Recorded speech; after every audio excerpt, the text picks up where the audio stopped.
It's Jordan, real quick. This is to touch base on.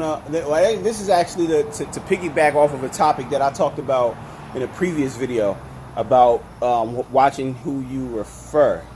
The people that you refer. I be wanting to refer. Like when I go into these businesses, a lot of the people they hit me up and be like, you know, do you make good money with DoorDash? And I tell them, yeah, the money's okay or whatever. And I don't have no problem showing them what I make either.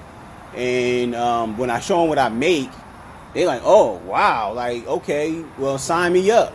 But I be thinking to myself, like, I don't know these people. So it's like the money I make with DoorDash is like a straight hustle for me. You know what I mean? Like I would like to think of myself as a pretty savvy person. I'm a pretty geographically knowledgeable person as far as getting around and doing things, you know, and I don't get easily flustered as far as like dealing with people and dealing with merchants. Because I know I've done courier work outside of gig economy courier work. I've done the more, you know, working traditional job courier work type stuff. So I'm different, and I'm sure the other people that do courier work on a daily basis, they're different too, and they're more accustomed to what can go wrong and what goes right for them when they out here on the road. You putting these people on, referring these people, and they like I said, they might work like a day, not even a full day. They might sign up for like a couple of hours or something like that, and they might not make any money, and then, you know, and they're done with the whole act. They done. Oh, I didn't make, and then, you know, they got the nerve to actually make videos talking about how it's a scam, or, you know, I'm like, you ain't get out there and really hustle. You ain't get out there and really, and that's because it goes back to what I was saying. People don't treat these gig economy jobs like jobs. They treat them like afterthoughts. They think the money just supposed to just fall in their lap. They think that, you know, anything that comes with working for the gig economy jobs is supposed to just, everything is supposed to just happen for them. They ain't supposed to go out and get nothing, you know what I mean? And I'm like, you don't even do that at your regular job. At your regular job, you ain't out here expecting things, you know what I mean? Expecting this and expecting that to happen. You got to go out there and work for it. You got to go out there and work for your position every single day because somebody's looking to come for your position. You gotta, and these gig economy jobs aren't any different from that ideology. They aren't any different from that. These gig economy jobs, they bugs is out here messing with me. These gig economy jobs, you might have to even put in more work than what you're typically accustomed to with doing these gig economy jobs, as opposed to like your regular. At least you know when you work in your traditional 9-to-5 jobs. When you're working those jobs, you know, oh, my boss leaves at 2, you know, so it's going to be from 2 to 4. I'm pretty much chilling for the day. I'm not doing too much.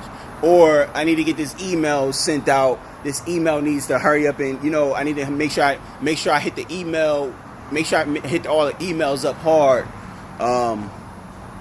you know, during the morning, and that way my afternoon can be smooth. Or I know, you know, when it take your hour and a half break, you know, when the ins and outs of your job. The gig economy jobs is different because you don't have nobody breathing down your neck and all of that stuff, but you still put up with the same BS politics. It's just from a technological aspect, as opposed to having your boss and everything right there. And yeah, you don't really have a boss per se. You your own boss, and that's what they pride themselves off of you being your own boss. But you being your own boss also has a downside, and the downside is that you making your own hours. You have to make your own check. You gotta know when it's popping. You gotta know when it's slow. You gotta know the traffic. You gotta know what's going on in your area. It's a lot that factors into you making good money working these gig economy jobs. And to bring everything that what I'm saying now full circle is that everybody's not like that. Everybody, and you have to know that before you refer them.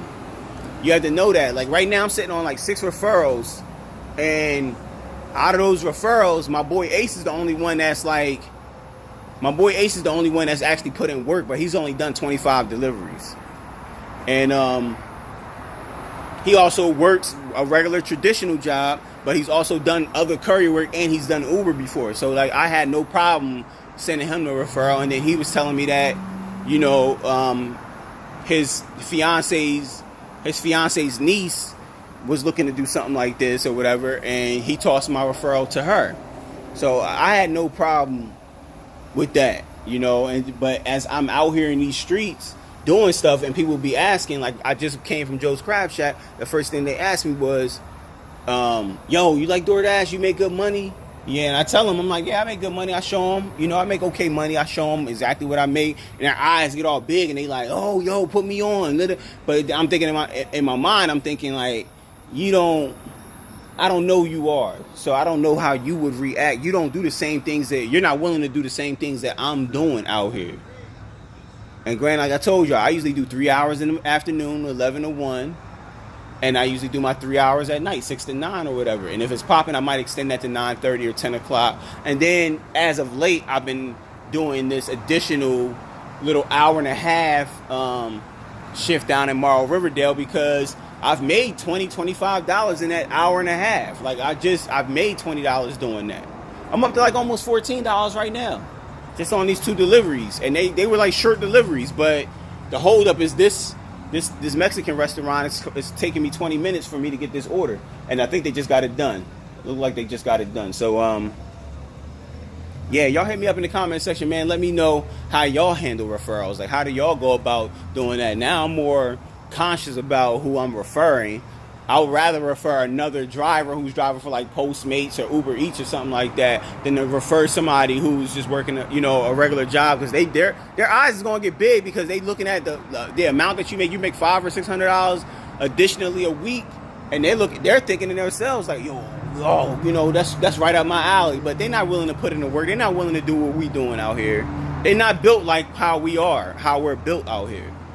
You gotta be a certain type of person to be a courier in the gig economy. You can't just be anybody just waking up and just thinking that you can just turn it on and make whatever $100 that day or whatever. You got to be willing to put the work in. Anyway, get at me, y'all. Y'all usually do. If y'all still out here, I hope it's profitable for y'all tonight. I actually had a good day today, so I went into it with the positive mindset anyway, and God blessed me for that. So yeah, y'all get at me in the comment section, man. This might be my last video of the night. So I'll probably get at y'all in the AM. I haven't put in any shifts yet for DoorDash tomorrow, but I'm pretty sure I'm probably going to be in my usual spots, just trying to make it or whatever. So get at me, y'all. Peace.